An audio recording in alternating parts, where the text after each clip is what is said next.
Shalom, shalom. First and foremost, I want to give all praises, glory, and honor to Yahweh, Bahasham, Yahweh Shai, Bahasham, Rachak Wadash. Double honors to the apostles and elders of Great Millstone. Salutations, much love and respect to you, Akim, out there pushing this word out in truth and sincerity. Now, I came across this information, I believe yesterday, but it came back across my view today through the Holy Spirit.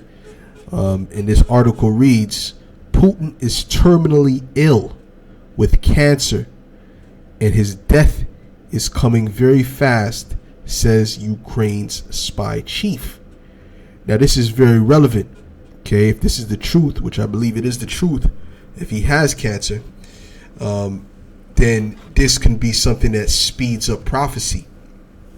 Okay, this could be something to fast track prophecy, specifically dealing with World War III. Okay, we know the MOTB has to come in, all right, and that's right there at the door. They can implement that or begin to implement that at any time. The system is already in place. Okay, but these the World War III has not gotten hot yet. It has not popped off yet. All right, but this can definitely speed things up, because if he's sick and he has particular plans that he wants to do maybe in the next 10 years, 15 years, he's going to have to cut that down short, because everybody wants to make a name for themselves. All right. So if he has plans that he wants to accomplish before he goes, well, guess what? His time is short. What did the Lord say? Let's get Ezekiel 38. And if I didn't say this at the beginning, all praises to Yahweh, Bahasham, Yahweh Shai, double honors to the apostles and elders of Great Millstone. So this is Ezekiel 38 and verse 1. It says, And the word of Yahweh came unto me, saying, Son of man, set thy face against Gog, the land of Magog, the chief prince of Meshech and Tubal, and prophesy against him. Now, Gog and Magog represents Russia. That's around the region where Russia is today. Okay, it's a bit below where Russia is today, but it represents Russia because that used to be like no man's land. But now that's inhabited, so this represents the inhabitants of that land, which is the so-called Russians, the Edomite Russians, which are going to be the ones to destroy America, to destroy Babylon the Great.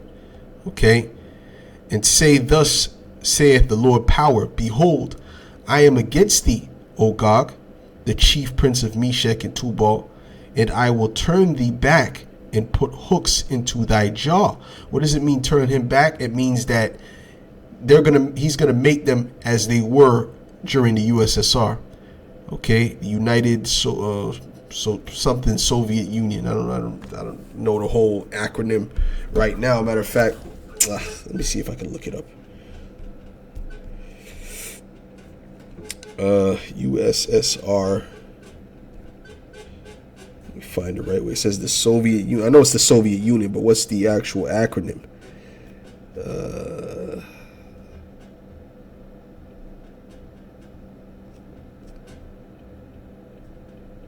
Okay, give me a second. I'm just looking to see what the meaning of it is.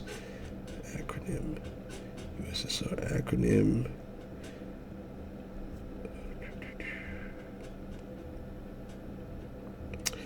The Soviet Union, official Union of the Soviets. Well, it's not saying it. It's not showing me anything. I'm not going to stay on that.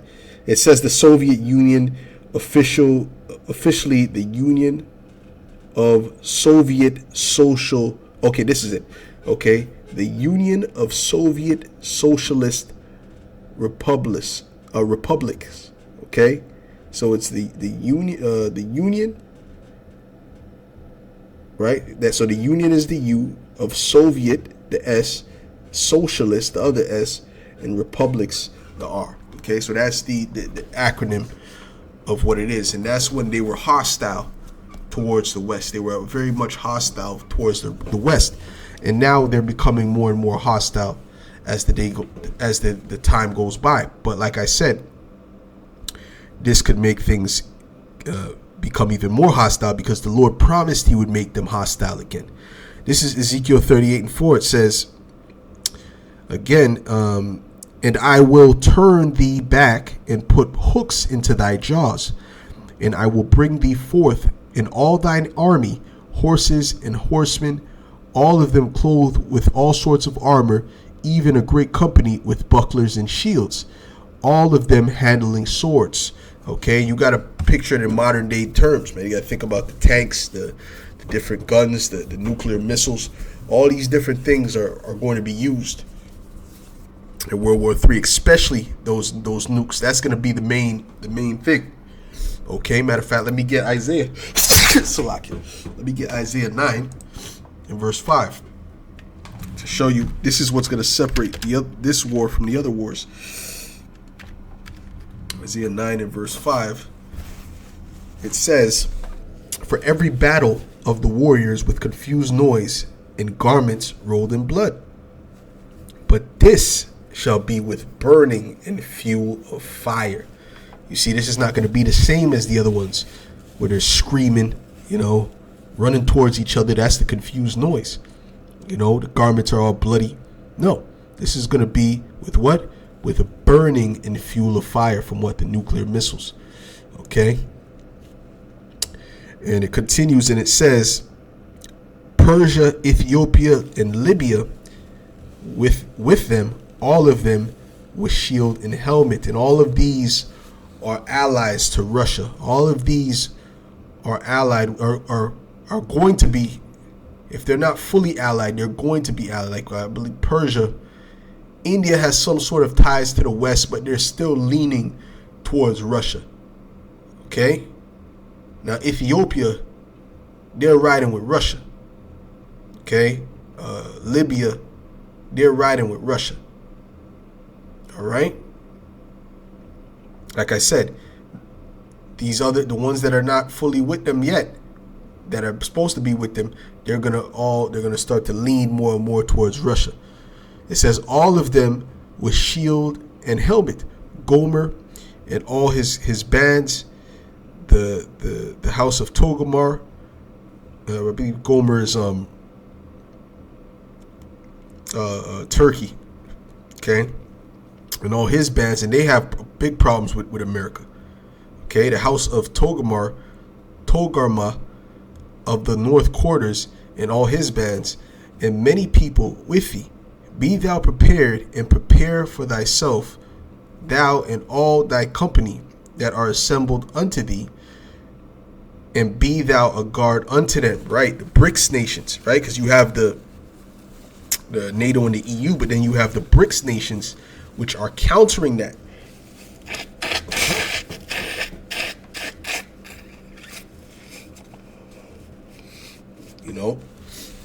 Which India is part of the BRICS nations. So, yeah, they're leaning more on the side of Russia. So all those little ties they have with the West, and they're about to cut.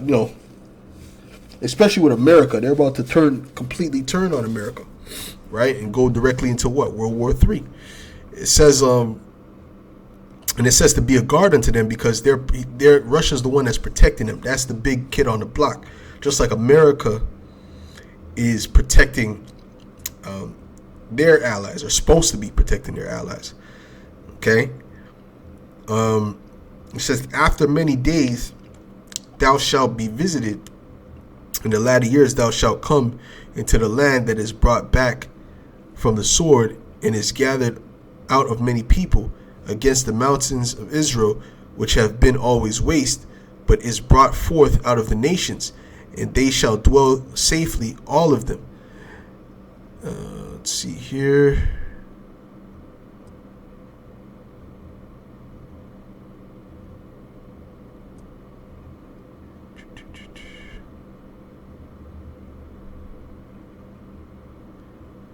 Let me get Isaiah 34. Give me 1 second, though. I just want to see something.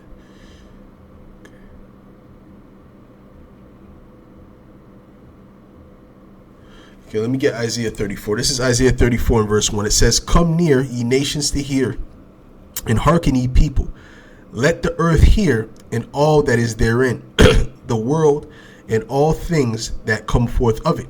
For the indignation, meaning the righteous anger, of Yahweh is upon all nations, and his fury upon all their armies. He hath utterly destroyed them. He hath delivered them to the slaughter. Okay, that's what's happening. He's delivering them to the slaughter of World War III, and then then his son is gonna come back. I'm speaking about Yahweh Shai, our Savior. He's gonna come back and bring more damage. Okay, it says their slain also shall be cast out, and their stink shall come up out of their carcasses, and the mountains shall be melted with their blood, and all the host of heaven shall be dissolved, and the heavens shall be rolled together as a scroll. Right, which that represents the mushroom clouds. The mushroom cloud, the way it comes out and it expands and expands, it's like rolling out a scroll. Okay, and it says, because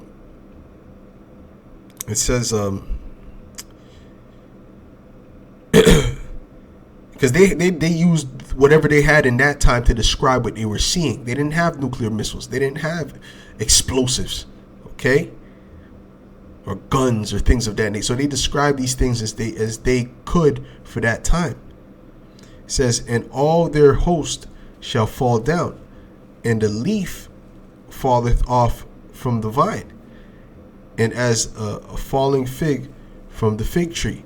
Because that's how them nuclear missiles are going to fall. They're going to fall in a kind of an arcing fashion. All right. And it says, for my sword shall be bathed in heaven. Now the sword is speaking about the nuclear missiles. Behold, it shall come down upon Idumea, the Edomites. Idumea is another way of saying Edom. And upon the people of my curse to judgment. The sword of the Lord is filled with blood. It is made fat with fatness, and with the blood of lambs and goats, with the fat of kidneys of rams. For the Lord hath a sacrifice in Basra, and a great slaughter in the land of Idumea, which really that represents America. That's going to be a big altar. Well, it is a big altar where there's going to be a great sacrifice. Okay, and the way you say altar in the Hebrew is mazabak. Okay, for sacrifice. Okay, now let's deal with the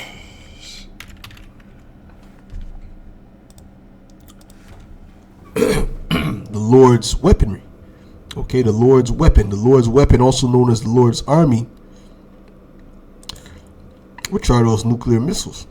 Okay, it says, this is Isaiah 54:16. That's one of his armies. He has many armies. It says, behold, I have created the smith that bloweth the coals in the fire. What's the smith? The smith is someone who makes weaponry. Back in the days, they used to make swords and different things. Now they make guns. Okay, they make guns and nuclear missiles. The newest thing is the nuclear missile. The modern day smiths are those scientists. Okay, and that bringeth forth an instrument for his work. For whose work? For the Lord's work. And I have created the waster to destroy. And right, the waster is those nuclear missiles. Everything that comes in his path is going to be destroyed. It's going to be wasted. Okay. Let's go to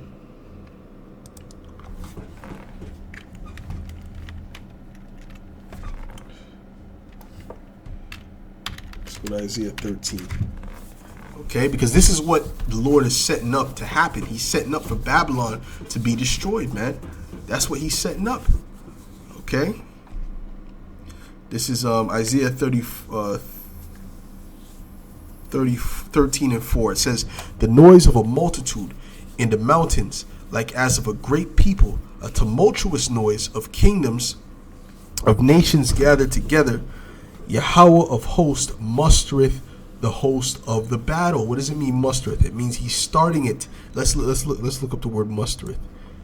The Heavenly Father, Yahweh B'Shem Yahweh Shai, he's the one that's starting the battle up. He's the one that's creating tensions. He's the one that made them go into Ukraine. Okay? I'm thinking about this one Jake who made this, who makes these different commentaries on these animals.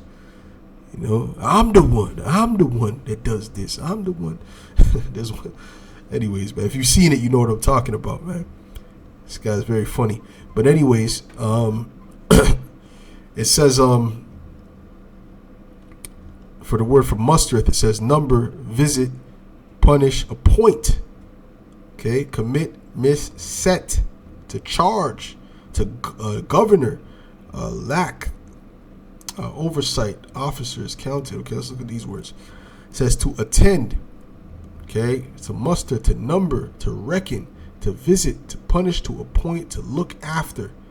Okay, in other words, he's the one that's preparing this. He's the one that's paying attention. To pay attention. That's the spirit, to pay attention to. Okay, he's the one that's paying attention to what's going on, and because he's the one that's making it happen through his angels. Remember, the Lord is the one that controls the minds of these kings. You have to remember that. Don't ever think Esau's doing this. Esau. No, at the end of the day, it's Yahweh Shemiah Shai doing it. It says, they come from a far country, from the end of heaven, even the Lord and the weapons of his indignation to destroy the whole land. Whole land of America. Okay. Let's get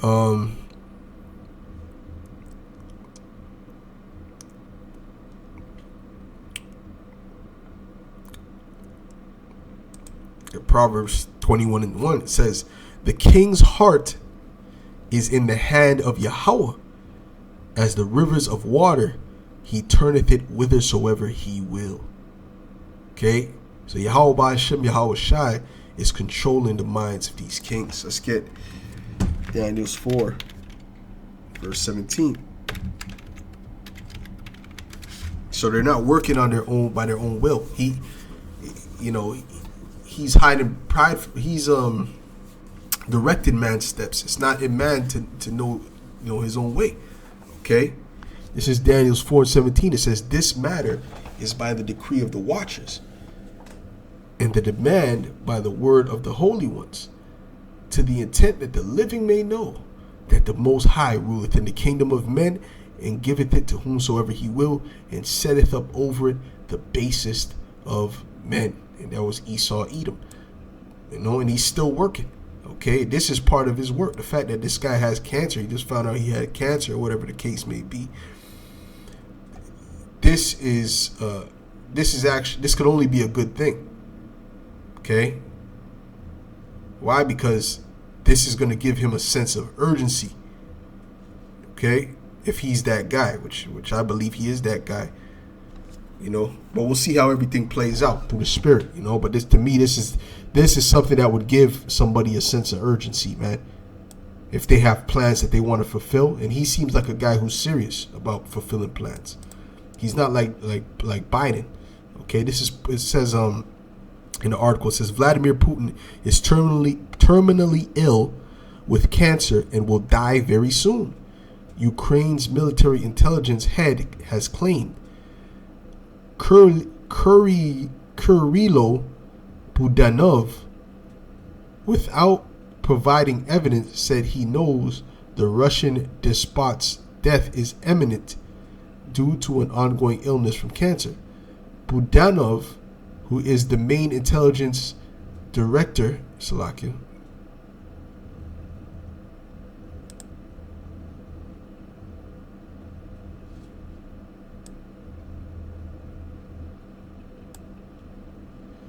okay, Salakia. This computer's bugging out. All right. All right, let me read it again. It says, burden. Oh, goodness gracious. Salakia's computer. Satan, boy. It says, Burdenov, who is the main intelligence directorate of the Ministry of Defense of Ukraine, discussed the ongoing war and the Russian leader in an interview with ABC News on Wednesday.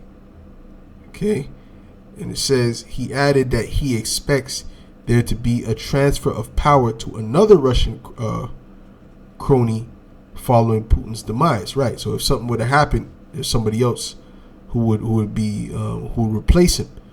Okay, which we don't know how the Lord is going to play it out, but hey, you know what I'm saying? Like I said, if it's him, all this is going to do is give him a sense of urgency. If he's the guy to press the button. So anyways, so this is very interesting. Okay, very interesting. And I believe there's other articles on it as well. So, as the Lord said, if he does not cut the time short, there shall no flesh left to be saved. You see what I'm saying? So this is what he's doing. He's making these things come to pass with urgency. You see things happening more and more and more. So this is Habakkuk 2 in verse 1. It says, matter of fact, I'll start at verse, why not? I'll start at verse 1. It says, I will stand upon my watch, like we're doing, and set me I will stand upon my watch and set me upon the tower, and will watch to see what he will say unto me, and what I shall answer when I am reproved. And Yahweh answered me and said, write the vision and make it plain upon tables, that he may run that readeth it. For the vision is yet for an appointed time, the prophecy is yet for an appointed time, but at the end it shall speak and not lie. Though it tarry, wait for it, because it will surely come, it will not tarry. Let's read this in the NIV. Okay.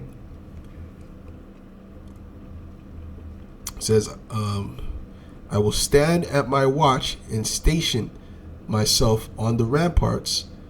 I will look to see what he will say to me, and what answer I am to give to this complaint. Then the Lord replied, write down the revelation and make it plain on tablets, so that a herald, a prophet, okay, a herald is a prophet, may run with it. For the revelation awaits an appointed time. It speaks of the end and will not prove false. Though it linger, wait for it. It will certainly come. It will not delay. Okay, so this is what we're seeing. We're seeing the prophecy speaking, and it's not delaying. It's moving quickly. Okay, because we're in that time. We're in that time. Let's get Revelations the 18th chapter. Get Revelations the 18th chapter. Okay. This is Revelations 18. I'll start at verse 1. Let's see what it says in the NIV. Let's see what it says. It says, after this I saw another angel coming down from heaven. He had great authority, and the earth was illuminated by his splendor. With a mighty voice he shouted, fallen, fallen is Babylon the Great, which is America. She has become a dwelling for demons and a haunt for every impure spirit, a haunt for every unclean bird, a haunt for every unclean and detestable animal. Because these different animals are gonna these different desert creatures are gonna rest there. They're gonna stay there. The owls, the vultures, the lizards, the serpents. That's what America's gonna turn into, a great big desert after it's destroyed by nuclear fire, and it's never gonna be inhabited again by man. Hold on. It says, for all nations have drunk of the maddening wine. Yeah, the wine made them mad. The maddening wine of her adulteries, which represents her philosophies, man. The fact that you don't like, if you don't deal with transformers, you're phobic. You got a problem. You got a sickness, right? You see what I'm saying? If you don't agree that there's 80 plus genders, you got a problem, man.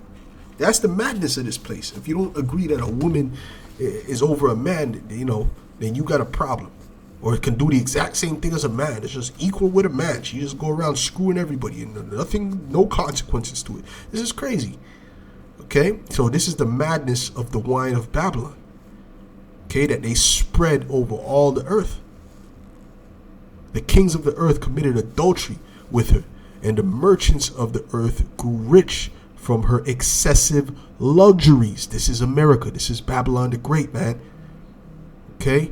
You can go to the hood. You can go to the projects, and they got flat screen TVs, man. That's decadence. That's decadence right there. It says,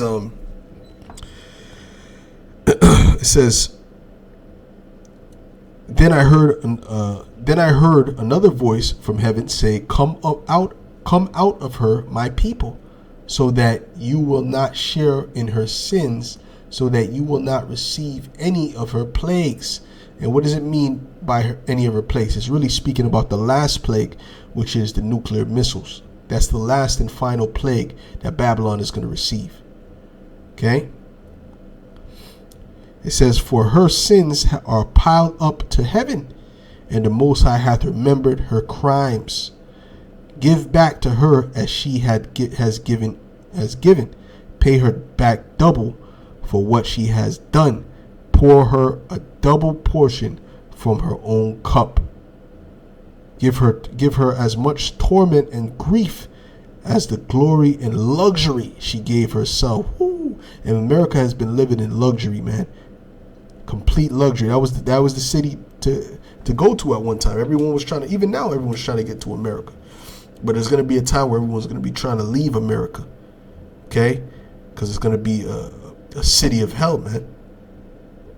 In her heart, she boasts, I sit enthroned as queen. I am not a widow. I will never mourn. Therefore, in one day, her plagues will overtake her. Death, mourning, and famine. She will be consumed by fire, that nuclear fire, okay, coming from Russia and their allies. For mighty is the Lord power who judges her. All right, so I just thought this article was interesting. You know what I'm saying? And this could mean the speeding up of prophecy, man. So with that, I'll say shalom.